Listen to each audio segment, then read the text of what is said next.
आपण बघत आहात AKP न्यूज मराठी. आपला आवाज आपली ताकद. सबस्क्राइब करा, शेअर करा, लाईक करा.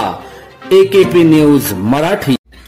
नाशिक ग्रामीणच्या सिन्नर शहरात अवैधरित्या नायलॉन मांजा विक्री करणाऱ्यांवर सिन्नर पोलिसांनी कारवाईचा फास आवळला असून बंदी असलेल्या नायलॉन मांजाची विक्री करणाऱ्या दोघा संशयितांच्या पोलिसांनी गुरुवार दिनांक 9 रोजी मुसक्या आवळल्या.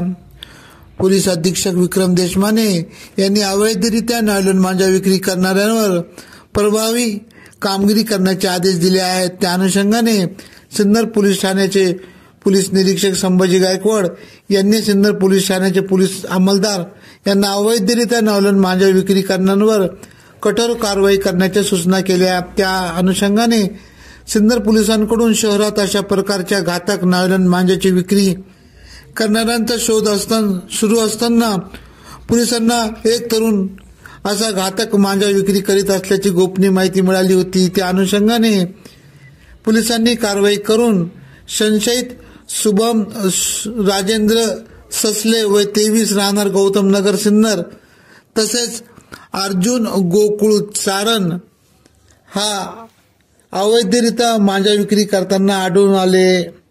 पोलिसांनी या दोघांना ताब्यात घेऊन त्यांच्याकडून 50,400 रुपये किमतीचा मुद्देमाल हस्तगत केला.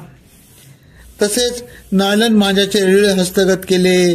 सिन्नर पोलीस ठाण्याचे पोलीस उपनिरीक्षक संजय कुमार वाघमारे, अंमलदार सुहास गोसावी, रवींद्र चिने, साईनाथ नागरे सदरची यांनी कारवाई केली. दरम्यान या प्रकरणी सिन्नर पोलीस ठाण्यात गुन्हा दाखल करण्यात आला असून पुढील तपास पोलीस हवालदार गोसावी करीत आहेत. AKP न्यूज साठी ब्युरो चीफ अनवर खान पठाण, नाशिक.